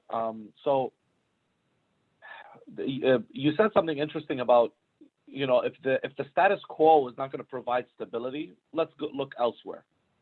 This is international community looking in. Okay, we take the opposition, but ما فينا ناخذ الopposition بالقطعة لأنه these opposition aren't really a united front. So don't you think there should be some sort of legitimate body that then the international community will want to talk to? مثلا مثل نقابة المحامين. It's a legitimate body that a government would talk to. Yeah. So Zahi's asking, you know, who would the international community converse with in terms of the opposition if there's no legitimate body that's representing them? 100% on point, 100%. In fact, the French have literally said that. The French have said, wonderful, you talk about the opposition, you know, take me to your leader. You know how the different when an alien comes to in the cartoons, they go, take me to your leader. Same, take me to your leader. Now I have to mention that it's underway. There has been an interesting, at the very beginning of the thawra, understandably so, and because mostly thawra is very spontaneous and very much anarchy, rooted in anarchy, and anarchy here, I don't mean it in a negative way, but I mean it in just say like, we don't want to organize too much because we don't want to have a routine, because if we have a routine, they'll understand us, and if they understand us, they're going to kill us, right? Like, let this be a misunderstood type of movement in order for them not to be able to kill us. There was a little bit of an allergy to the idea of leadership. There was an allergy to the idea of representation in an official sense, because we had never had, all of us who are alive today have not really had a positive experience with leadership in Lebanon. اللي بده يحكي عن the 40s and the 30s, I mean, they were kids. Those who are still alive today were kids, so they didn't actually immediately experience that golden age. So almost the majority of the Lebanese people have had an extremely negative relationship with leadership, and or not just leadership, positions of authority. Just generally, positions of authority have presented themselves in a very problematic way, right? I have a problem with a position of authority of the legislative, the executive, the judiciary. No one has ever had, you know, no one's ever come and said, I had a lawsuit in Lebanon and it was a great experience. Like no one has ever given that feedback. There is a reason. It's like, oh, I actually sued my neighbor and I got my rights immediately. You know, no one does that. No one's ever said at the municipality, and they were extremely friendly with, you know, my complaint, and they came back, they made sure that you know, we never had a problem again. Like, we have had a very disgusting relationship with authority. And here we go back to the whole the moral thing that I was talking to you about. The reason why Lebanese people are so afraid of the leadership is because they know that around them there are many Gibran Basils and many Hassan Nasrallahs and many Nabih Birris and many Saad al-Hariris and many Walid Jumblats, but dressed in an opposition suit. Let's not lie to each other. We see them, we see how they behave, they, you know, so people are just like, well, in that case, no one represents me. Ana qa'id al-thawra, you know, like the whole citations and everything. That needed to take its course in time. That needed to live you couldn't thwart it. This needed to ride out. And it started to ride out perfectly well as the crisis was starting to get steeper and steeper, and people were starting to get more and more demoralized. And people started asking for leaders. Everywhere you go now, people are asking for leaders. People are asking for leaders. What I'm trying to say, Zahi, to answer your question, it's a matter of time.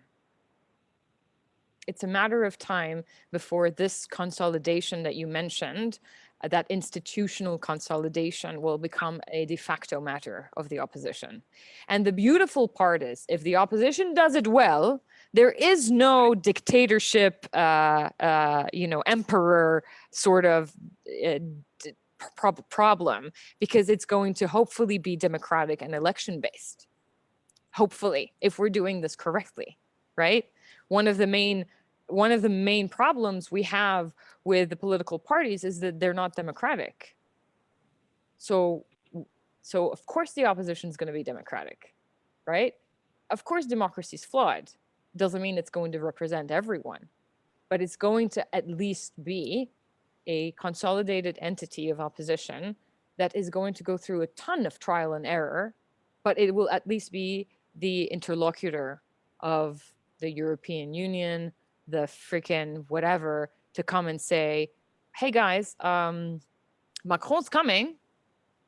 He's not going to just sit with Nabih Berri and Walid Jumblat and blah, blah, blah, and Gibran Bassil and Michel Aoun and Haida, but he's also going to sit with Zahi and Christie, who are the elected members of the opposition front. Great, right? A year later, Zahi changes his mind. He doesn't want to do that anymore. It's not a problem. It doesn't crumble the opposition front. We elect Mireille, we elect Mireille, and then there's a constitution. There's a certain way to go about all of this. Trial and error. I don't know. I'm excited, to be honest. I'm excited about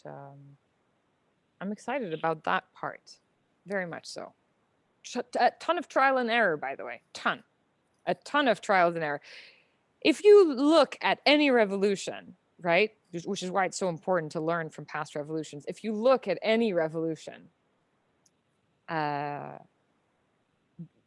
French Revolution, right?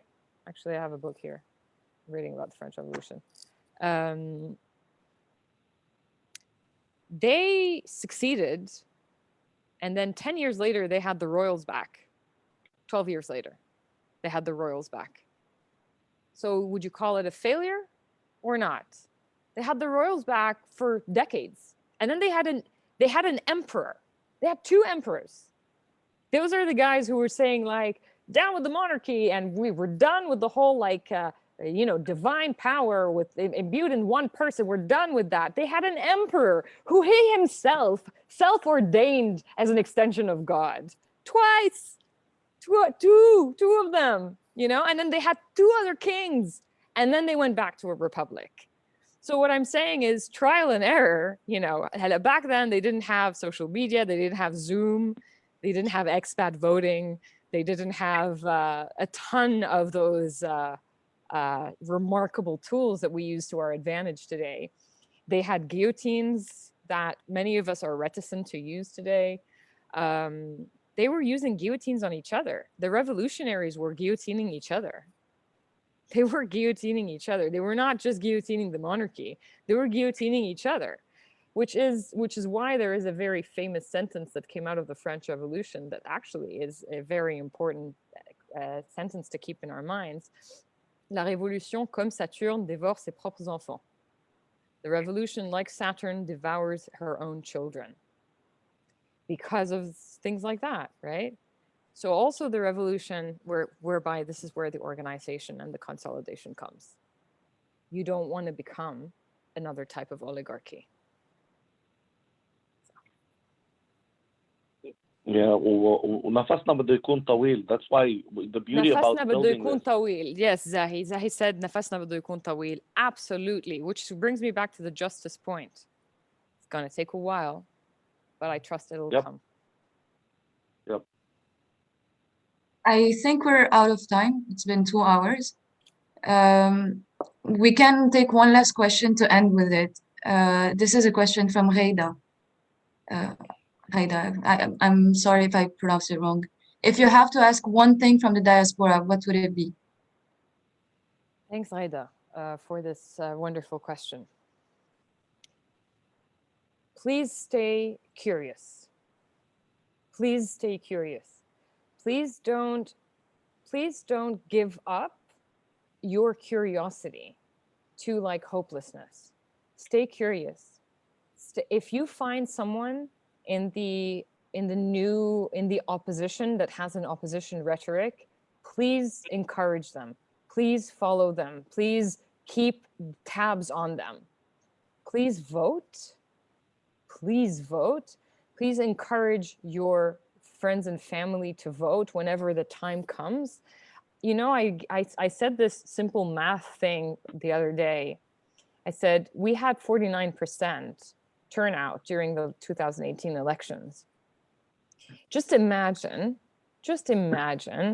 if every single one of those people who voted managed to convince one person who didn't want to vote, just one. That's double the number of voters. Of course, now it's a hypothetical exercise, and there's no way in hell that every person would be able to maybe convince one other person. I don't know, but the onus of this is completely on us to be curious, to be excited. Yes, the word is excited for how we are going to overcome these challenges, and to support the people on the ground, whoever you find yourself on the same wavelength with. There are so many excellent people who are starting to become more and more vocal within the opposition ranks, many. And here I'm going to end on this note that I'm very excited about. I am developing a platform that is going to be a political educational platform. It's currently underway. And it has very magnificent algorithms. So it's interactive content. It's not static content. So you don't just go in and you read like a Wikipedia article. It interacts with you to help every single person to figure out what they stand for in this entire charade of nation building, who represents them best, and what is it that they actually want to, what is the policy they want most to address. And this is something that I'm doing. I can only talk about my work. I know that there's tremendous work happening on behalf of others. مختربين مجتمعين are doing excellent work. I'm not very familiar with Sauti, but I imagine that it's actually quite compelling work that they're doing as well. There are so many different ones that are trying to really move the needle, but this is one thing that I'm doing. So when I launch it, I would really appreciate participation and feedback on that front, especially feedback. So, and hopefully the diaspora, that will be to the and the excitement of the diaspora to really not be tired and bored with the negativity coming out of our home country, because it's very tiring and it can be excruciatingly exhausting. But don't. And if you find yourself becoming exhausted and becoming extremely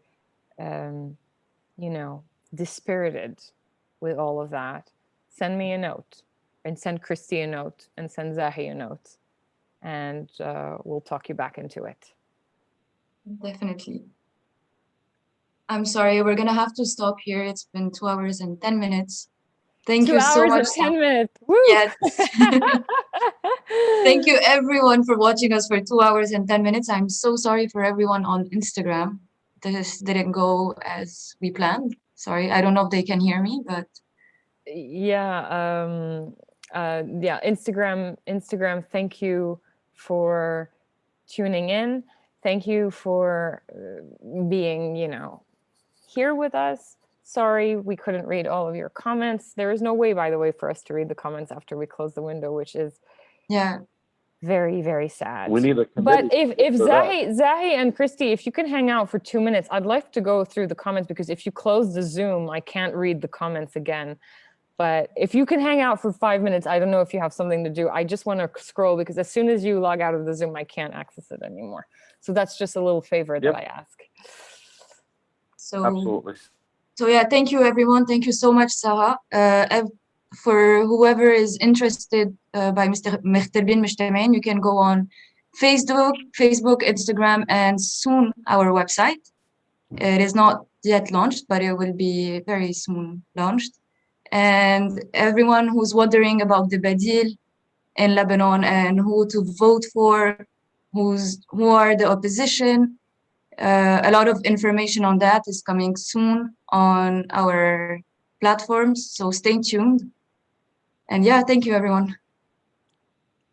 Thank you so much to everyone on Zoom to have joined us. Thank you so much.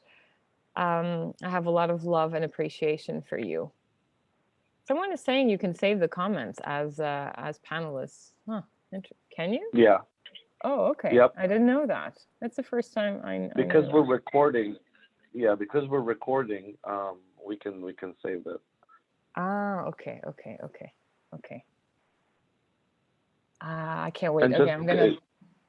Yeah, Zahi, go ahead.